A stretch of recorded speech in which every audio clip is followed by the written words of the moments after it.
Have you ever dared to walk barefoot along a city or country road, or simply at your backyard? Have you tried it in your room, in your house? Yes, maybe, or no? Indeed, it is a great pleasure, and I'm glad to let you know that I've tried it. I've tried walking barefoot, and it is a great experience. That word can never be used to describe.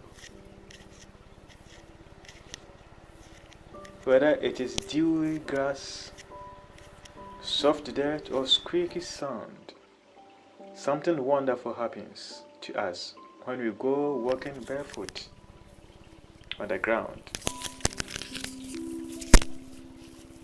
In this vein, we are going to look together at some of the facts and interesting points about earthing or walking barefoot.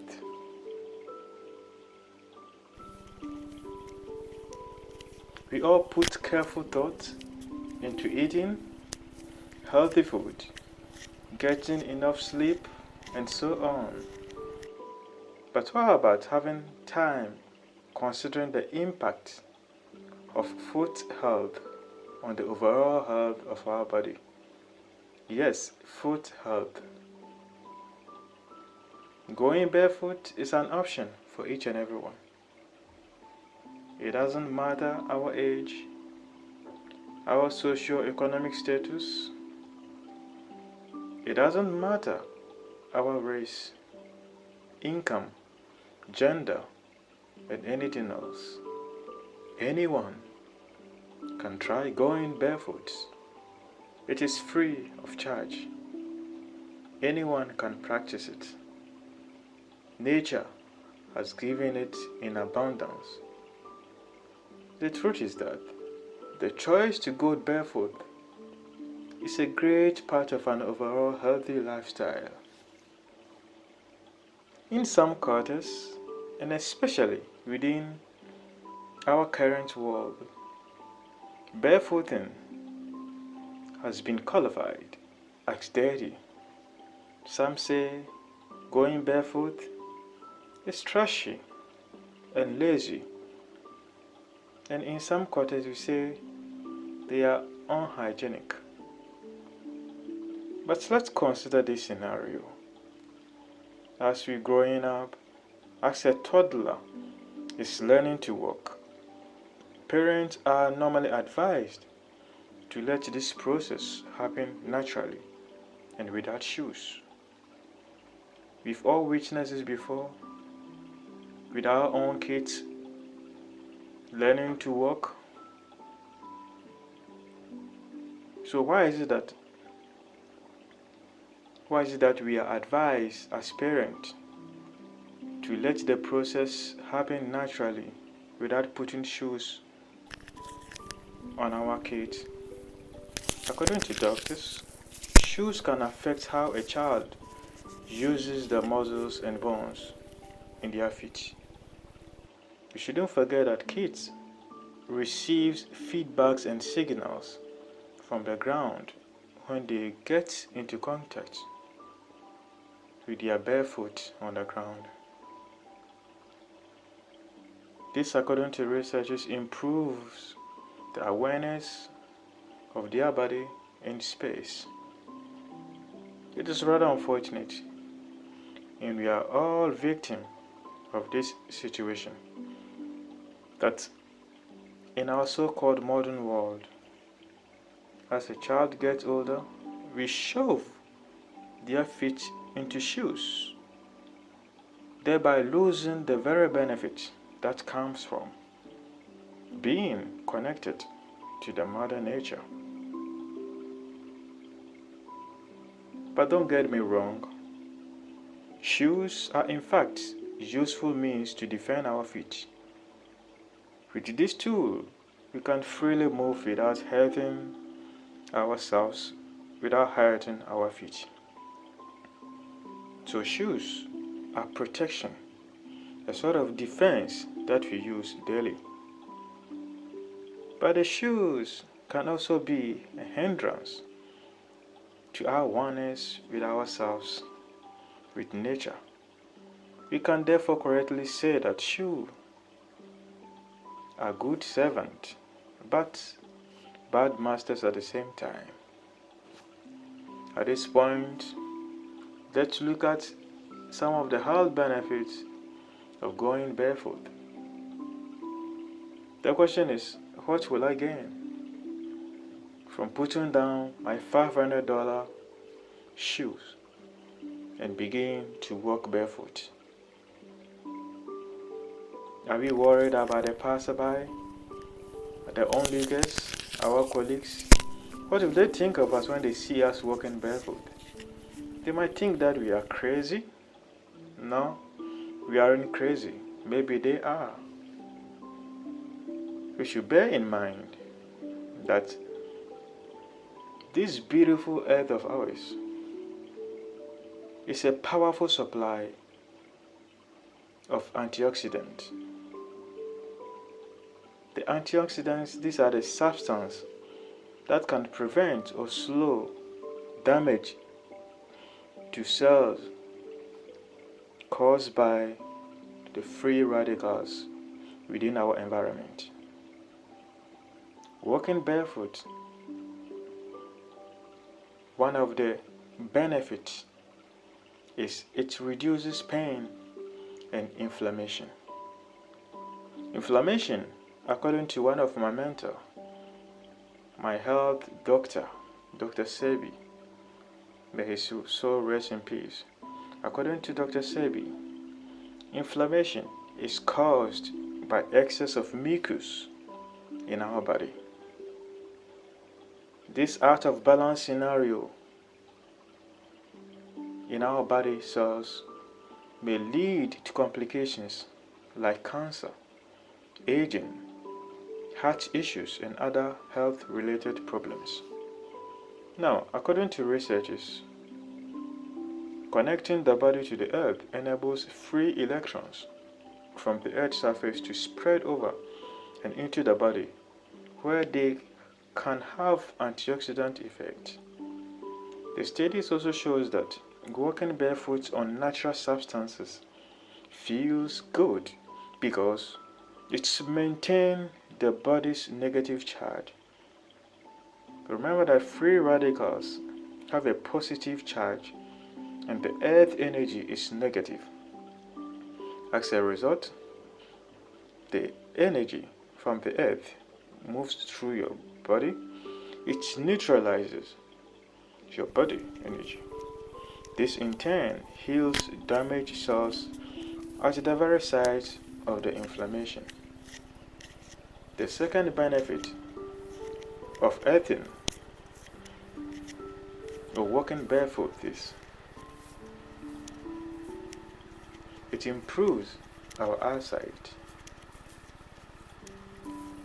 We should note that there is pressure point on our feet, which is believed to be connected to the nerves of the eye. So walking barefoot can stimulate this pressure point and helps improve our overall eyesight. It is a good start to say adieu or goodbye to our eye specialist. It is the greatest form of reducing drastically our expenditures on eye-related problems. Isn't it a good idea to just try for once, remove your shoes, and feel free to touch the ground? Now the third benefit. The third benefit of walking barefoot is it boosts energy levels within us. All nature-loving people can bear with me that there is always a higher energy in nature. Have you tried it before? Have you gone to the bush? Have you gone to the forest? Have you experienced this higher energy before? You must sometimes try it. Higher frequencies and vibrations are emitted from nature. These are facts. When we immerse ourselves in natural world, we tend to absorb those positive and higher vibes. Therefore, we become also on a higher level as well, with higher energy. The fourth benefit of earthing is improvement of the nervous system. Our feet are associated with acupuncture points. While walking barefoot, those acupuncture points are stimulated and thereby stimulating our nerves and veins. This improves our overall nervous system. For instance, people with diabetes associated with high blood pressure who expresses pains from their veins can practice on a regular basis barefooting. These are tremendous way of relieving some of the pains, if not totally pains.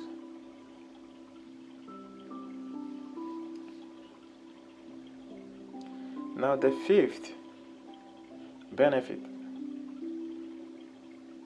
of going barefoot is it clears our mind and improves our mood. It gives us sense of easiness, sense of peace. When our hormones are out of balance, we normally tend to express or experience physical and mental problems. If all experiences mood swings in some point in our life, in the internal charters, the mind which roams here and there, these are all stressful moments. And by getting in touch with nature, by touching the nature with your feet or with your hands or with your body, this stress can be relieved. This imbalance can be taken care of simply by being in nature and getting in tune with its positive energy.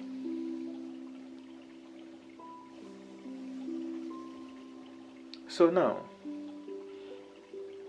by letting you know the benefits, some of the benefits of earthing, without giving you some guidelines as to how to go about it,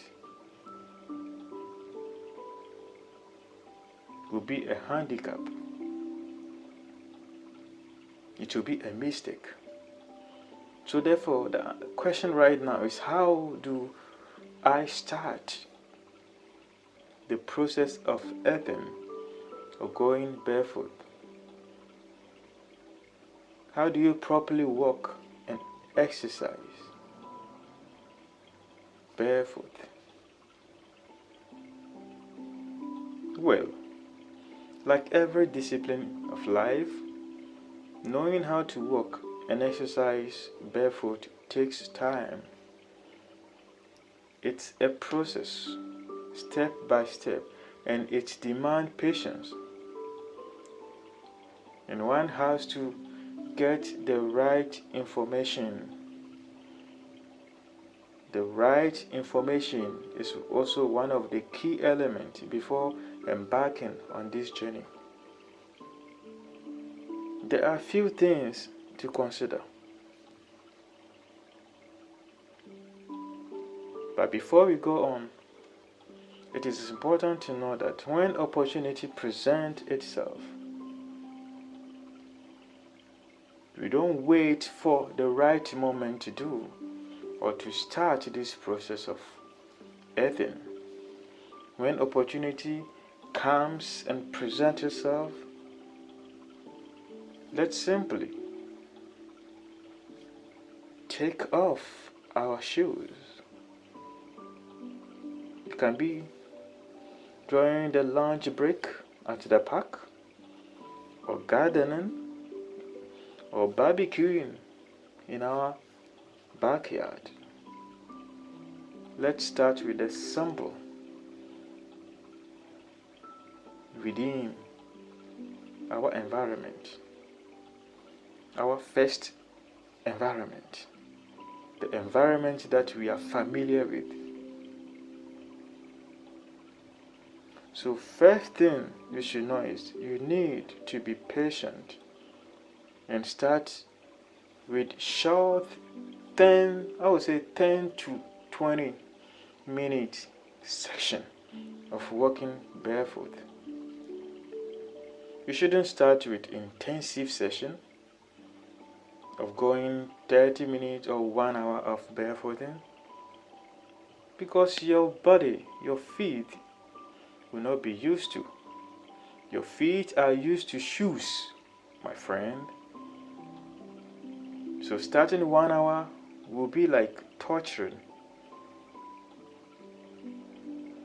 So we start always with the smallest, with 10 to 15 to 20 minutes of section of barefooting. This will help your feet and ankles, for that matter, to adapt systematically to your new found environment.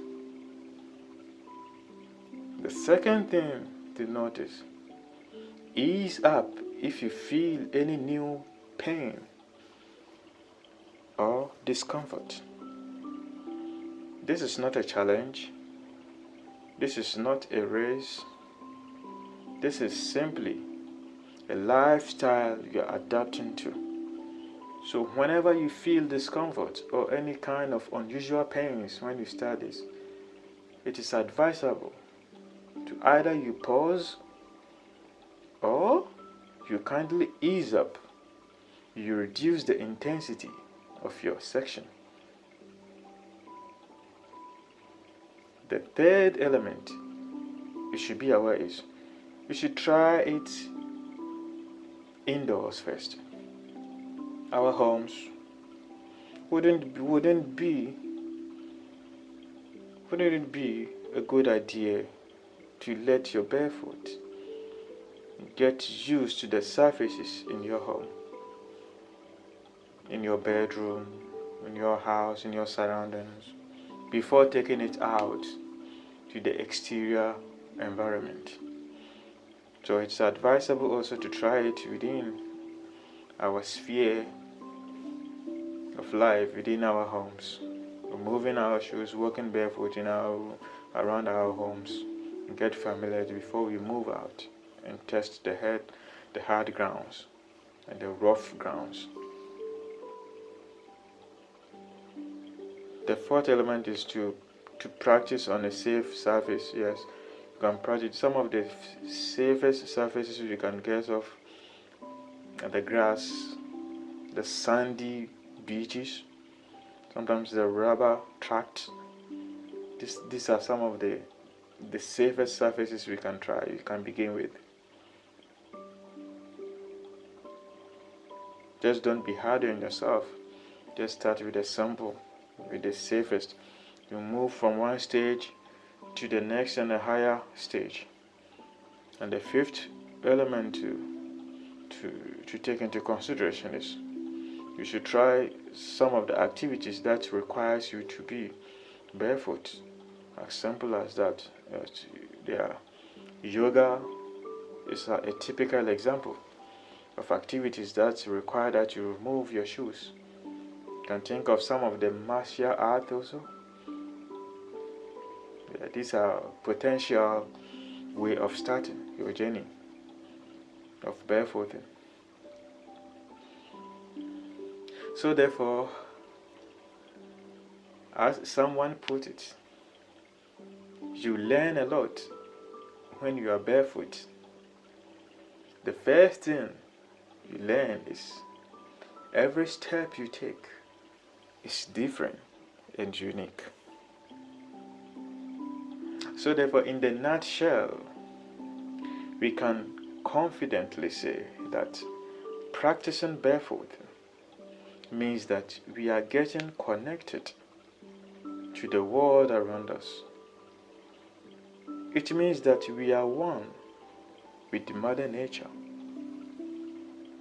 We can therefore feel with our feet the sunshine, feel the warmth of our feet, and feel the wet ground. It is a very easy, inexpensive way for all of us to connect with ourselves and feel the higher power and be the higher power as well. So that's all, and I would like to thank you, and you always welcome your comments, thoughts, suggestions. Your feedbacks are always cherished and welcome. And please kindly subscribe to this channel if you find it interesting, and do well to give us a thumb up if this information in any way has helped you or is going to help your entourage. And to you, I say, be safe and take care.